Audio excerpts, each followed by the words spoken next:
दारुगडा बोकोबा आलाय.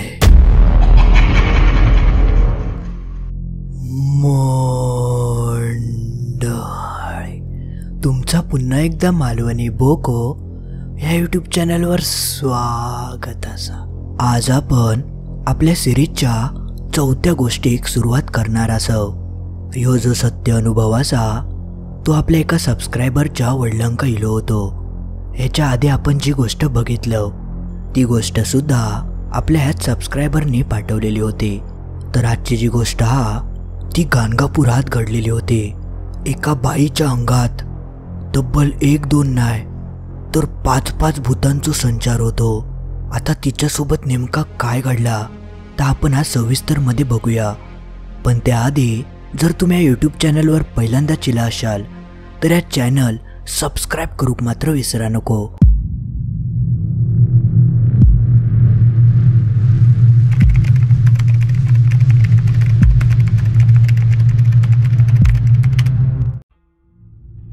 नमस्कार.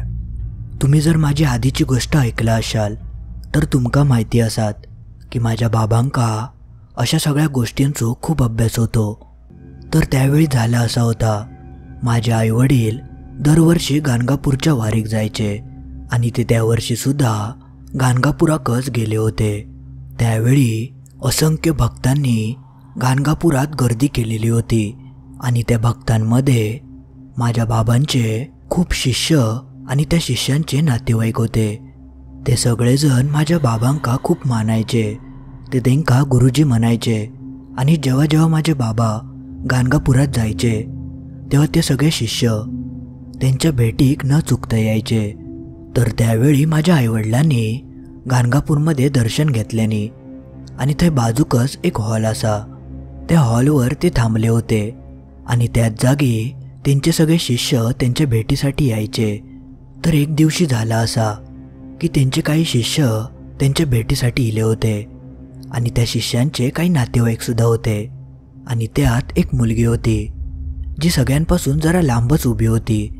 आणि जे काही शिष्य होते ते माझ्या वडिलांच्या पाया वगैरे पडूक लागले. मग बघता बघता त्यांचे नातेवाईकसुद्धा एक एक करून माझ्या वडिलांच्या पाया पडाक लागले.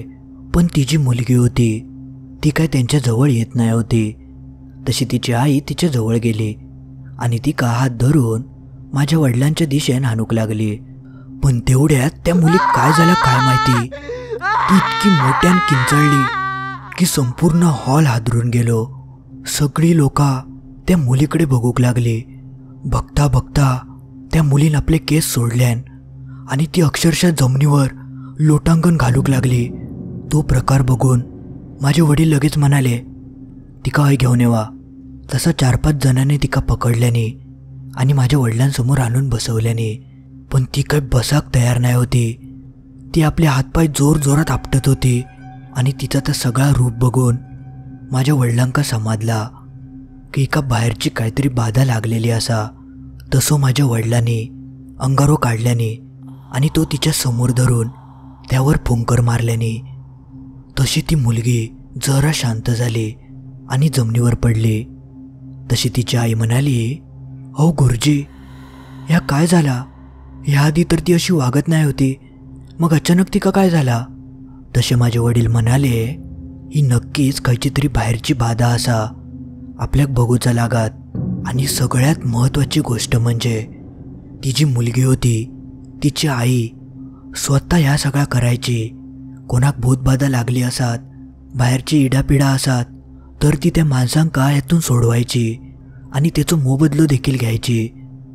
पण एवढा असून सुद्धा तिच्या स्वतःच्याच मुलीच्या अंगात असं काहीसो प्रकार ह्याची चाहूलसुद्धा त्या बाईक लागली नाही. म्हणजे त्या मुलीच्या अंगात जा कोण भूत होता त्या किती हुशार असात ह्याची तुम्ही यावर ना तुलना करू शकतास. तर ती मुलगी आता जमिनीवर पडली होती.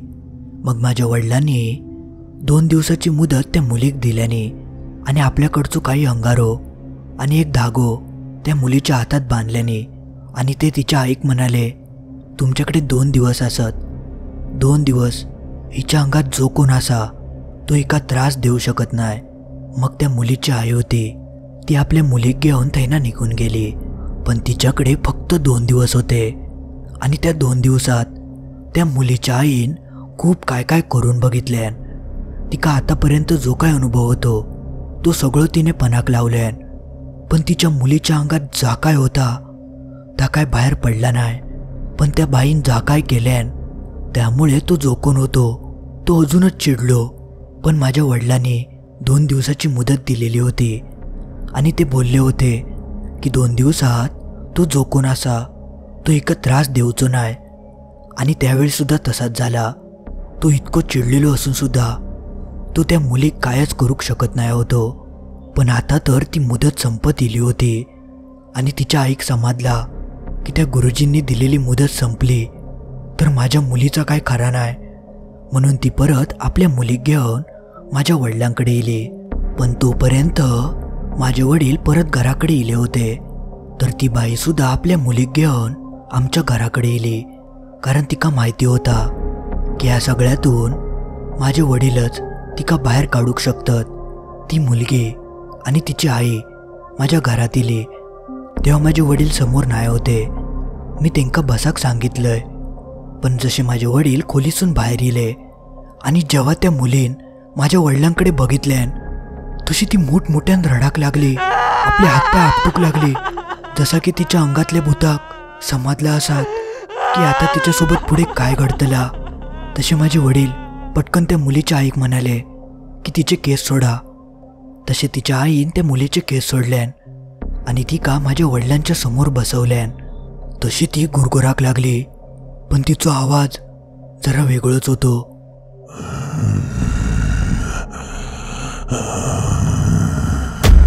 तेवढ्यात माझे वडील म्हणाले, कोण आहेस तू?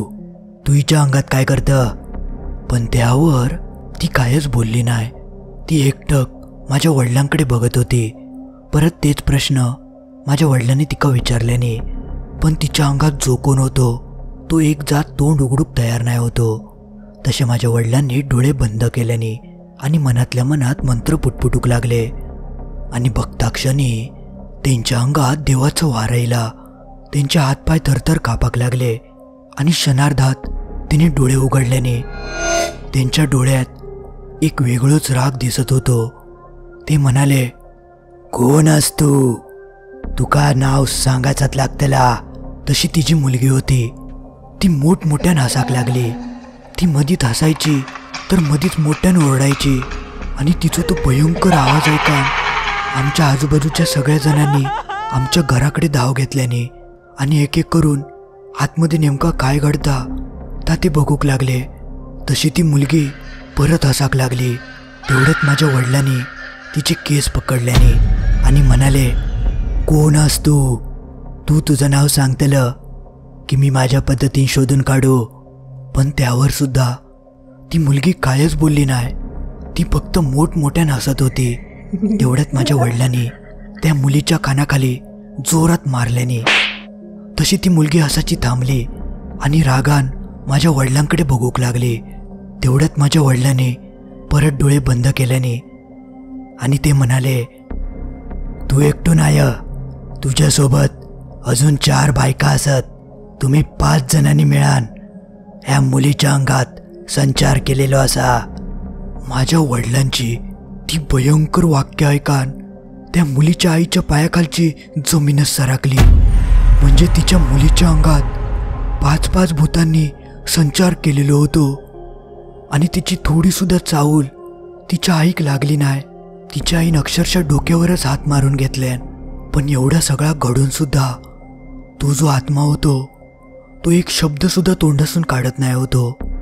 माझे वडील ते का किती वेळ खूप काय काय प्रश्न विचारत होते पण तो एक प्रश्नाचं उत्तर सुद्धा देत नाही होतो. पण त्या भूताक अजून समजला नाही होता की माझ्या वडिलांच्या अंगात देवाचा वारा असा आणि जरी त्यांनी काय सांगूक नाही तरी त्यांका सगळा समजतला आणि तो देव त्याची परीक्षा घेता या सुद्धा तिका शेवटपर्यंत समजला नाही. तो फक्त मोठमोठ्यानं हसायचो. मग शेवटी माझ्या वडिलांनी डोळे परत मिटल्याने आणि ते म्हणाले, तू औदुंबराच्या झाडावर रवायचं. नदी काठीच ता झाड असा आणि ही मुलगी काही वर्षांपूर्वी आपल्या मैत्रिणींसोबत त्याच नदीवर गेली होती आणि नेमकी ही मुलगी आपले कपडे सुकवूक त्याच औदुंबराच्या झाडाखाली येली आणि तू तिका पकडलं आणि तेव्हापासून तू हिच्या अंगात असं मगातपासून जो आत्मा मोठमोठ्यानं हसत होतो तिची आता माझ्या वडिलांची वाक्य ऐकान दातकिळीच बसली. ते का एका क्षणासाठी समजलात नाही की ह्या सगळ्या या माणसाक समजता कसा. तेवढ्यात माझे वडील म्हणाले, आणि तू एकटो नाही, तुझ्यासोबत अजून 4 बायका असत आणि ते सुद्धा तू आपल्यासोबत घेऊन इलं आणि त्या 4 बायकांका तूच मारलं आणि त्या नदीत टाकून दिलं. तू त्या 4 बायकांचं खून केलं, तू त्यांचं छळ केलं आणि तरीसुद्धा तुझा मन भरला नाही. तू ह्या मुलीच्या मागणा आईपर्यंत इलं आणि जो छळ जो त्रास तू त्या बायकांका दिलं तू गेली 5 वर्षा ह्या मुलीक देत. तू ह्या मुलीसोबत जो काय प्रकार केलं त्यावरना तरी मी तुका सोडून देन असं तू विचार मनासून काढून टाक. तुझं अंत निश्चित असा. तुका आता कोण वाचवू शकत नाही. माझे वडील जी काय वाक्य बोलत होते ती वाक्य ऐकान आजूबाजूचे सगळेजण चांगलेच आदरून गेले होते आणि तेव्हा त्या मुलीच्या आईचे डोळे उघडले. ती म्हणाली की तिची मुलगी जेव्हा त्या मैत्रिणींसोबत गेली होती तेव्हापासून ती अचानकच शांत झाली होती आणि त्यानंतर तिका रात्री अचानकच खूप त्रास व्हायचो. पण पहिल्यांदा तिने माका काय सांगूक नाही. पण एक दिवशी तिका हा सगळा अनावर झाला आणि तिने माका सांगितल्यानसुद्धा. पण मी त्यावेळी म्हणालोय की आपण डॉक्टरांकडे वगैरे जाऊया मग तुका बरा वाटत. पण तेव्हा माझ्या डोक्यात ह्यो विचार इलो नाही की हिच्या अंगात असा काही असात. तेव्हा जर मी माझ्या मुलीकडे लक्ष दिलं असतं तर आजी वेळच इली नसती.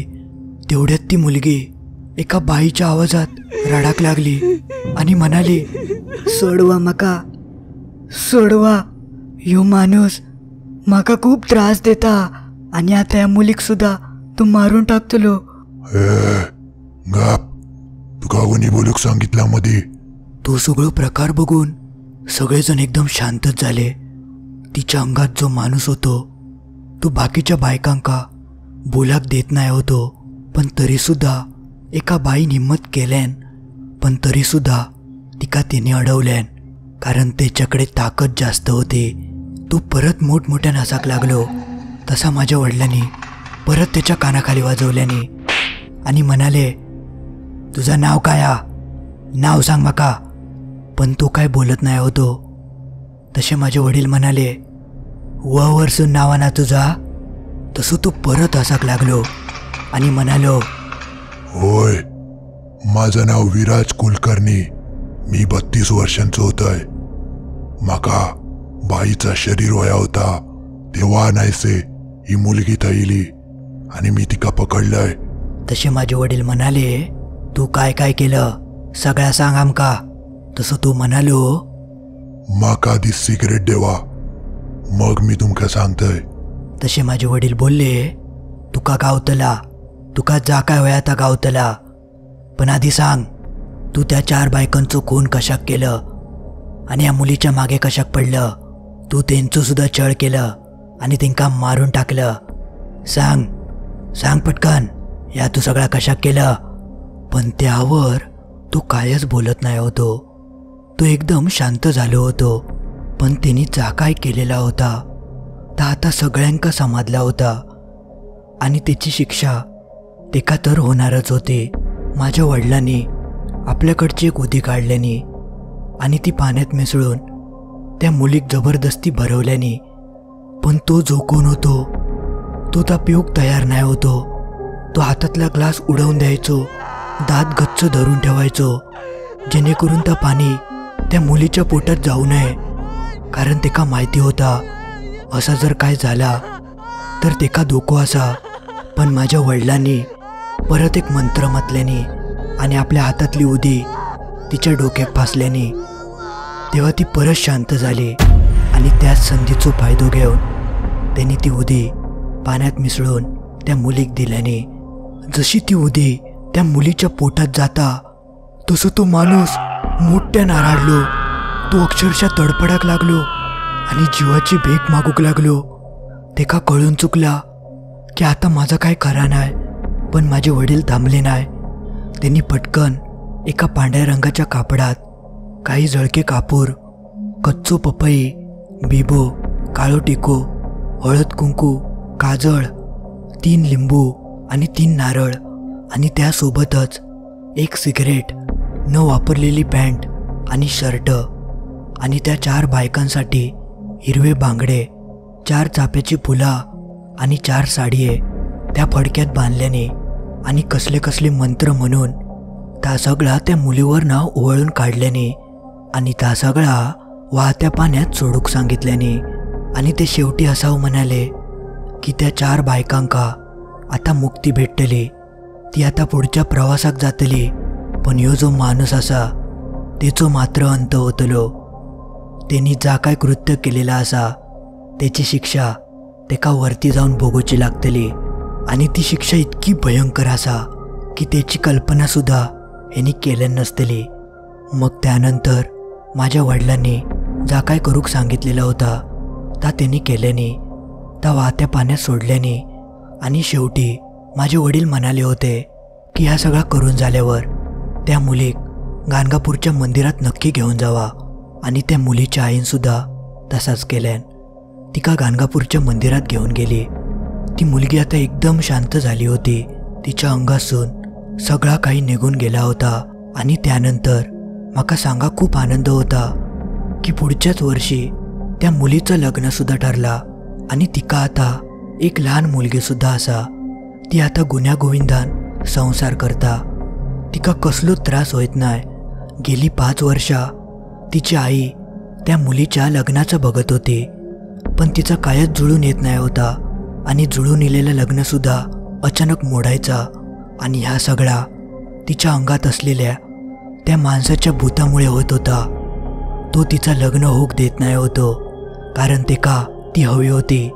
पण जेव्हा तिचं अंत झालो तेव्हा ती मुलगी त्या सगळ्यासून सुटली. माझ्या वडिलांनी त्या मुलीचा जीव वाचवलेलो होतो. तेव्हापासून ती मुलगी आणि तिची आई माझ्या बाबांका खूप मानता आणि अधूनमधून ते आमका भेटक सुद्धा येतात. मंडळी, आज पुरता एवढाच.